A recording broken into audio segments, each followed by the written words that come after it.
Assalamualaikum warahmatullahi wabarakatuh. Waalaikumsalam warahmatullahi wabarakatuh. Alhamdulillah kita masih bertahan untuk bisa melaksanakan pelatihan pola penggerak ya. Walaupun sudah mulai dari pagi kita melaksanakannya, tapi tetap kelihatan masih bisa mengikuti. Nah, untuk itu sebelum kita mulai, kita baca doa dulu ya. Mungkin ada dari para anggota yang bisa membacakan doanya. Oh, Putri ini kali ya, Putri. Boleh, Ibu, boleh. Oke. Bismillahirrahmanirrahim. Assalamualaikum warahmatullahi wabarakatuh. Waalaikumsalam warahmatullahi wabarakatuh. Ya, baik Ibu-Ibu.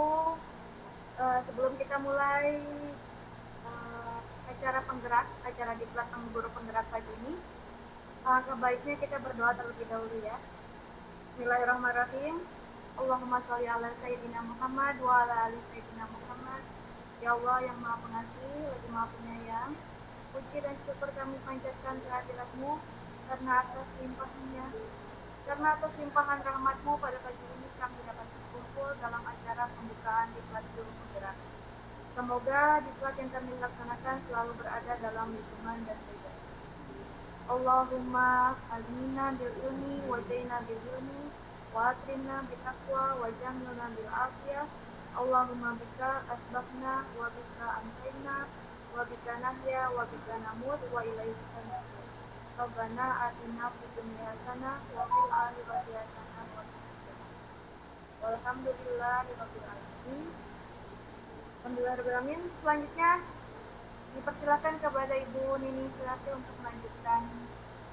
Oke, terima kasih Putri Utami sudah membacakan doa untuk kita semua. Mudah-mudahan pelatihan atau diklat yang kita laksanakan pada hari ini bisa diberi keberkahan oleh Allah Subhanahu wa taala. Oke, sekarang kita coba untuk ice breaking dulu ya supaya lebih semangat lagi. Ada yang bisa memberikan ice breaking tadi Bu siapa? Bu Heni deh. Ya, oke Bu Heni silakan. Oke teman-teman, kali ini saya akan memberikan ice breaking masih tentang kelipatan, tapi di sini saya akan menggunakan kelipatan 5 dan kelipatan 10. Kalau kelipatan 5 bilang yes, kalau kelipatan 10 bilang oke. Contohnya begini, 1, 2, 3, 4, yes, yes gitu ya. Yes. Kalau enggak 1 kali boleh, 2 kali boleh, yes, yes, boleh 1 kali lah. Terus kalau 6, 7, 8, 9, oke. Nah gitu. Jadi kita ulangi ya, sampai 20 saja, nggak usah banyak. Oke, siap, 1, 2, 3, 4. Yes. Yes. Gitu kan? 6, 7, 8, 9. Oke. 11, 12, 13, 14. Yes. Yes. 16, 17, 18, 19. Oke. Oke, saya ini kan sama Bu Asri. Silakan Bu. Siap ya. Ini kelipatannya mau diganti apa enggak Diganti nih? boleh diganti. Siap kelipatan 3 saja ya. Boleh. Siap kelipatan 3 yes. Selanjutnya baru oke. 1, 2. Yes. Yes. Ayo mulai. Ganti-ganti ya. Ya, ganti-ganti. Nah, Oh, ganti. Apa mau kayak itu peraturan pertama aja setiap kelipatan 5 ya biar gak pusing aja ya. Nah, boleh. 1, 2, 3, 4. Yes. Yes. 5, 6, 7, 8, 9. Oke. Oke, udah lanjut aja ke Putri ya. Ya, silakan Putri. Terlalu lama nanti. Kebagian semua ya. iya. Oke. Ya udah sama aja ya Bu ya. Ya, boleh. Ya lanjut. 1, 2, 3, 4. Oke. Oke. Yes. Yes.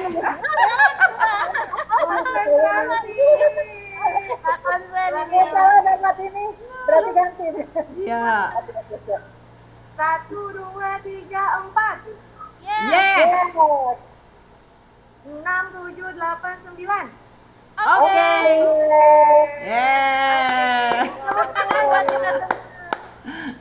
Maaf, tadi kurang konsentrasi sedikit karena Iya. ada ya maaf ya. Jadi oke, alhamdulillah sudah bersemangat dan happy lagi kita lanjut pada materi pada hari ini. Maaf saya screen dulu ya.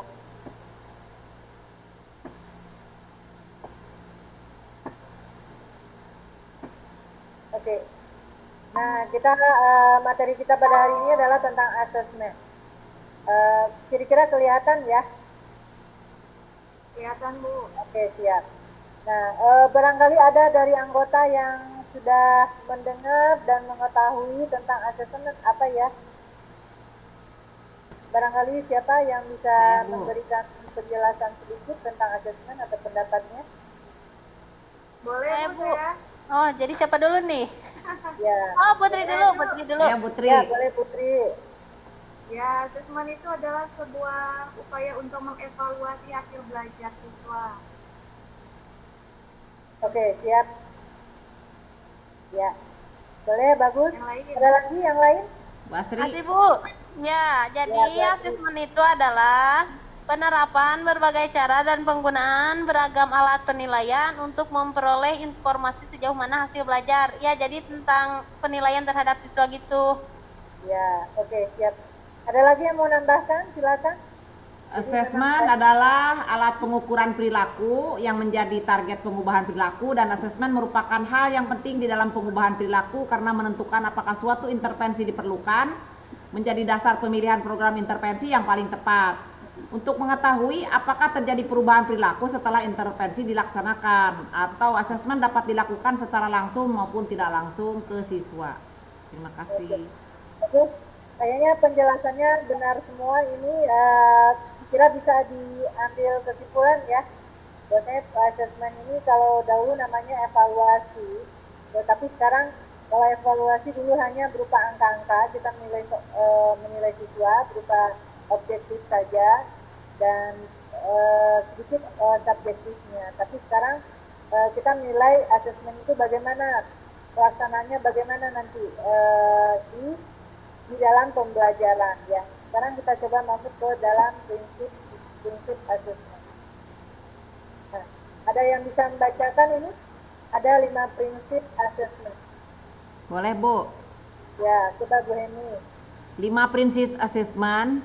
Yang pertama, assessment merupakan bagian terpadu dari proses pembelajaran, memfasilitasi pembelajaran, menyediakan informasi sebagai umpan balik untuk guru, peserta didik, dan orang tua. Yang kedua yaitu assessment perlu dirancang dan dilakukan sesuai tujuan. Yang ketiga, assessment dirancang secara adil, valid, dan dapat dipercaya, memberikan informasi yang kaya bagi guru, peserta didik, dan orang tua mengenai kemajuan dan pencapaian pembelajaran serta keputusan tentang langkah selanjutnya. Terus yang keempat, assessment sebaiknya meliputi berbagai bentuk tugas, instrumen, dan teknik yang sesuai dengan tujuan pembelajaran yang ditargetkan. Yang terakhir yaitu laporan kemajuan belajar dan pencapaian peserta didik bersifat sederhana dan komunikatif, memberikan inormi yang bermanfaat untuk peserta didik dan orang tua, dan data yang berguna untuk penjaminan dan peningkatan mutu pendidikan. Ya, alhamdulillah, terima kasih Bu Heni. Ya, Jadi sama-sama. sudah jelas kita prinsip dari assessment itu ya. Jadi insya Allah bisa diambil kesimpulan ya oleh ibu-ibu semuanya ya. Kita lanjut saja sekarang tentang assessment itu bagaimana sih posisinya di dalam pembelajaran. Nah, kita lihat berada di mana assessment itu dilaksanakan dan bagaimana. Coba barangkali ada yang bisa membacakan barangkali di sini assessment. Boleh, Bu? Iya, kelihatan ya, silakan. Ya, assessment itu dibagi 3. Ada assessment as learning, ada assessment for learning, dan assessment of learning. Kemudian ada assessment formatif, juga assessment sumatif, Assessment as learning itu assessment sebagai refleksi proses pembelajaran.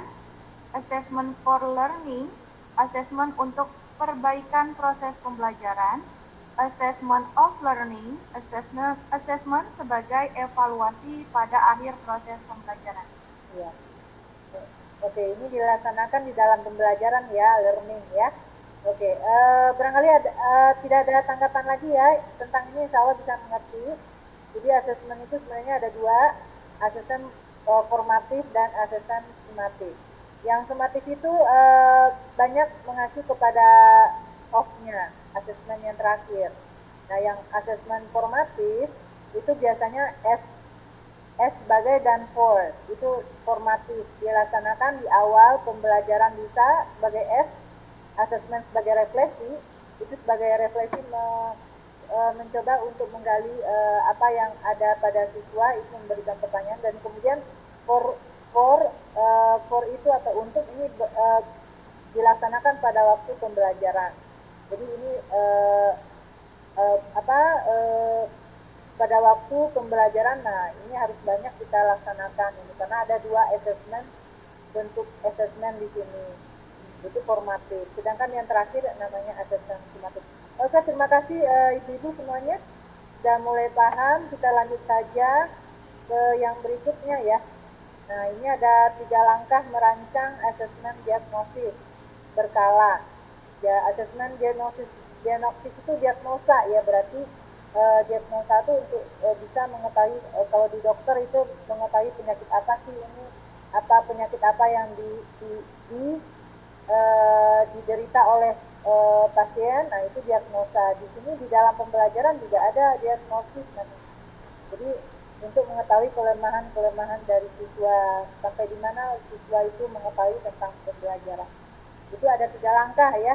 Pertama persiapan, pelaksanaan, dan tindak lanjut. Oke, coba lanjut lagi ya, kalau itu gampang ya. Kita lanjut ke sini. Nah, kita coba terangkan tentang persiapan. Coba siapa yang bisa membaca ini? Kira jelas nggak ya?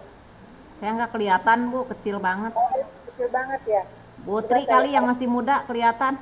Ya, saya gedein Nggak lagi. kelihatan, Bu. Nah, kelihatan Bu kalau segini Bu. Oke, siap. Oke, kelihatan ya. Jadi tadi apa?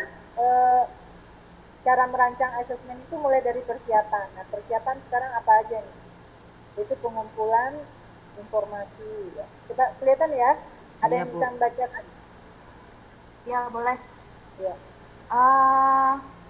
Pengumpulan persiapan itu ada pengumpulan informasi mengenai tujuan belajar sesuai KD yang telah dipilih untuk pembelajaran jarak jauh. Kemudian ada indikator penguasaan kompetensinya. Kemudian untuk menentukan teknik asesmen, apa yang akan kita gunakan? Yang pertama adalah observasi, kemudian tanya jawab, kemudian kuis, penilaian diri, dan catatan anekdot. Itu. Oke, ya. Jadi ini teknik-tekniknya dari asesmen itu boleh kita dalam untuk mengumpulkan informasi itu bisa melalui observasi, tanya jawab, dan kuis, dan penilaian diri. Kemudian catatan-catatan gitu ya. Oke, ada beberapa ini lagi.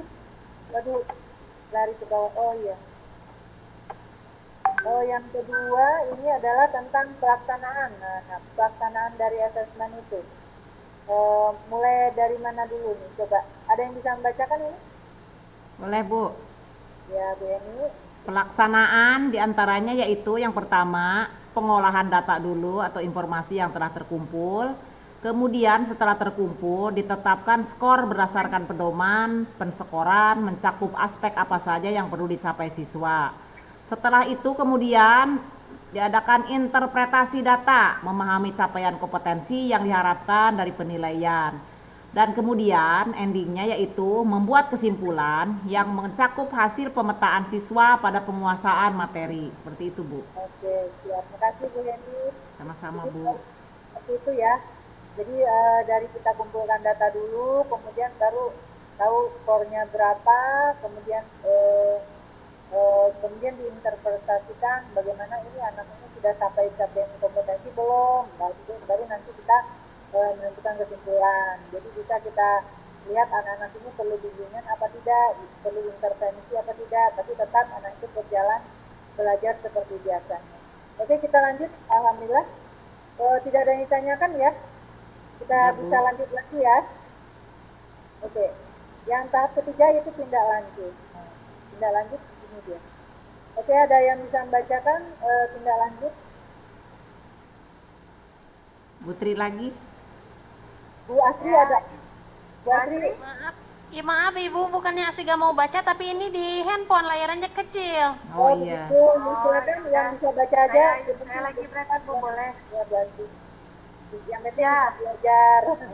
Silakan yang bisa.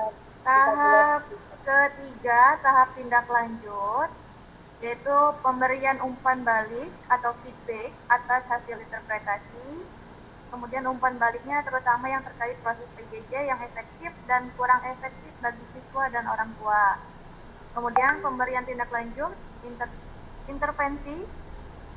Terakhir, memberikan solusi dan tindak lanjut pada capaian penguasaan materi oleh siswa.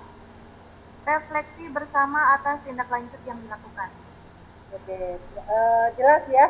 Jadi nanti ada tindak lanjutnya, sudah pelaksanaan, tadi persiapan, pelaksanaan, dan tindak lanjut ya. Jadi tindak lanjut itu dari nanti kita sudah tahu hasilnya, jadi apa nih langkah yang akan kita lakukan setelah itu. Dan juga orang tua juga terlibat di sini. Oke, kita lanjut lagi. Nah, ini tentang sumatif ya. Oh, masih tentang ini tadi. Prinsip. Oh, bukan. Ya, sumatif ini. Sumatif. Bentar. Ada yang salah ketik ini. Prinsip.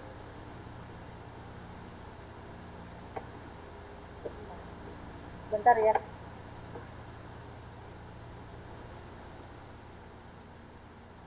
Maaf, ini ada formatif ini ya. Sumatif itu salah yang tadi terakhir ya. Sebenarnya salah di sini. Sebenarnya asesmen sumatif di belakang. Untuk prinsip asesmen formatif dulu, formatif. Nah, ini saya tutup dulu deh. Untuk formatif tadi apa-apa aja yang prinsipnya tadi ya. Karena ini kalau formatif berarti kita berada di dalam pembelajaran ya. Pembelajaran yang kita lakukan. Tapi kalau ya prinsip formatif. Nah, ini ada prinsipnya, kira-kira kelihatan nggak ya? Ada 8 ini prinsipnya. Coba dibaca, bisa kelihatan Bu Heni, gantian. Prinsip asesmen formatif diantaranya prinsip ke-1 yaitu terintegrasi dengan kegiatan pembelajaran yang sedang berlangsung. Kemudian prinsip 2 merupakan bagian dari rencana pengajaran. Yang ketiga, fokus pada proses belajar murid termasuk motivasi, gaya, dan strategi belajar. Kemudian yang keempat, prinsip melibatkan siswa dalam pelaksanaannya. Kemudian yang ada 8 tadi ya, ini yang kelima. Coba lanjut lagi, ada yang bisa bacanya lagi? Silakan. Apa Bu Heni juga? Prinsip kelima mengenai tujuan belajar dan kriterianya. Yang keenam, membantu siswa untuk memperbaiki diri. Yang ketujuh, mengembangkan kemampuan menilai diri dan teman. Dan yang terakhir adalah melihat setiap pencapaian tujuan belajar. Itu Bu. Nah, ini prinsip asesmen ini, formatif ini kan dilaksanakan waktu pembelajaran ya. Jadi makanya dia ada berupa berupa terintegrasinya, ada masuk semua pelajaran atau semua materi ya. Kemudian merupakan bagian dari rencana pembelajaran, dan kemudian juga siswa termotivasi dan terlibat juga di sini, dan harus mengenal tujuan belajar. Nah, nanti tujuan belajar perlu juga kita arahkan di dalam tes formatif itu. Kemudian membantu siswa memperbaiki diri dan mengembangkan kemampuan dengan melihat diri sendiri atau dengan teman, melalui teman, dan akan terlihatlah pencapaian tujuan belajar.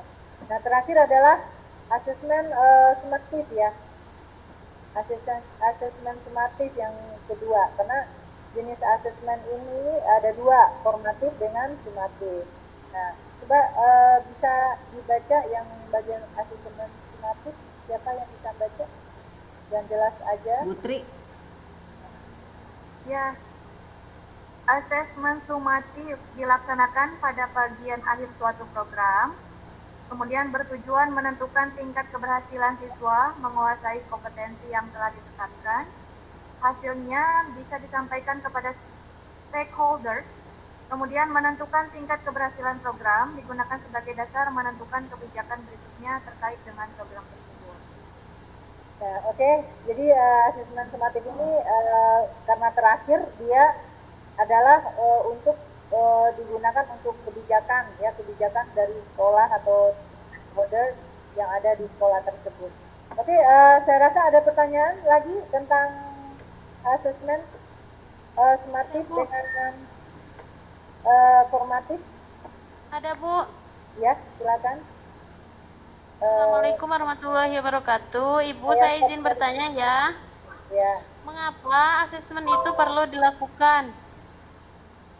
Oke, barangkali ada di antara anggota yang hadir di sini menjawab pertanyaan dari Bu Asri ya. Bu Asri atau Bu Tri ya? Ibu Asri. Bu Asri, iya. Sorry, tadi nggak lihat kamera. Oke. Bu Asri, coba ada yang bisa menjawab? Pertanyaannya apa tadi?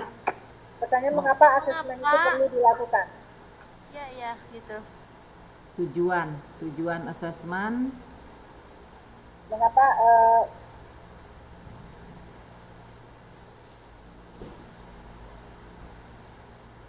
kira-kira mengapa asesmen itu perlu dilakukan? Apakah perlu ada penilaian di dalam pembelajaran? Apakah hanya kita belajar begitu saja, kemudian tidak ada penilaian? Ya. Jadi merupakan asesmen ini merupakan sesuatu yang bagaimana? Yang apakah perlu dilaksanakan di dalam pembelajaran apa tidak gitu? Tujuan dari asesmen Bu ya? Apakah asesmen itu perlu dilaksanakan apa tidak? Itu. Jadi perlu apa tidak? Itu aja dan bisa diberikan penjabaran barangkali. Sangat perlu Bu. Oh, sangat perlu untuk ya.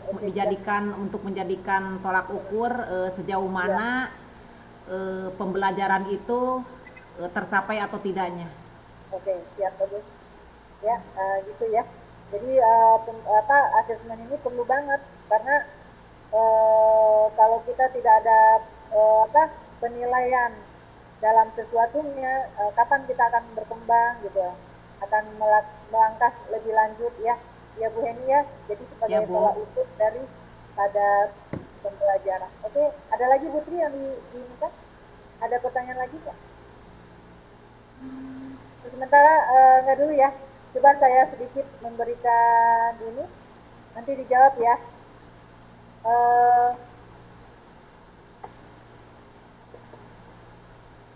Kira-kira apa ya? Misalkan apa ini termasuk apa ya? Membantu siswa untuk memperbaiki diri itu termasuk dalam apa? Dalam tujuan asesmen atau prinsip asesmen formatif atau prinsip asesmen sumatif? Formatif Bu. Ya, oke. Membantu siswa dalam memperbaiki diri adalah prinsip asesmen formatif. Kalau bertujuan untuk menentukan tingkat keberhasilan siswa dalam menguasai kompetensi yang telah ditetapkan, itu asesmen sumatif atau formatif? Sumatif. Asesmen terakhir sumatif. Untuk menentukan penilaian hasil belajar. Bertujuan untuk menentukan tingkat keberhasilan siswa menguasai kompetensi yang telah ditetapkan. Ini perlu untuk disampaikan ke stakeholder ya. Apa sumatif apa formatif ya? Sumatif. Oh ya, oke, sumatif. Ya, karena dia kompetensinya kan yang sudah ditetapkan berarti dari sekolah ya. Jadi sekolah perlu tahu sampai sejauh mana siswa dan guru melaksanakan pembelajaran dengan baik. Itu saja ya. Saya rasa semua sudah mengerti dan waktu kita sudah habis juga ini. Saya cukupkan sampai di sini. Apakah masih ada pertanyaan? Cukup, Bu. Cukup ya. Ya, alhamdulillah. Untuk sesi kali ini kita tutup dulu sampai di sini. Mudah-mudahan ibu-ibu semua tidak puas ya. Kalau tidak puas, berusaha lagi untuk menggali lebih jauh lagi dan sehingga bisa lebih paham lagi, karena proses belajar ini bukan hasilnya yang udah selesai. Kalau hasil yang sudah cukup puas dengan hasil yang ada, berarti kita cukup sampai di sini aja belajarnya. Tapi kita berusaha untuk bisa menggali lagi, karena kita tidak cukup belajar dari sini saja. Oke, barangkali ada yang baca doa penutup. Ya, saya Bu. Ya, silakan Bu Asri, suaranya agak dikeraskan dikit. Ya, siap. Alhamdulillahirrahmanirrahim. Acara forum diskusi kali ini bisa berjalan dengan lancar. Marilah kita berdoa bersama-sama sesuai dengan kepercayaan masing-masing. Kita tutup acaranya dengan mengucapkan hamdalah bersama-sama. Alhamdulillahirabbil alamin. Terima kasih Bu Siti Asri. Sama-sama. Ibu semua istirahat. Iya, dadah Bu. Terima kasih. Kita melaksanakan. Terima kasih Bu.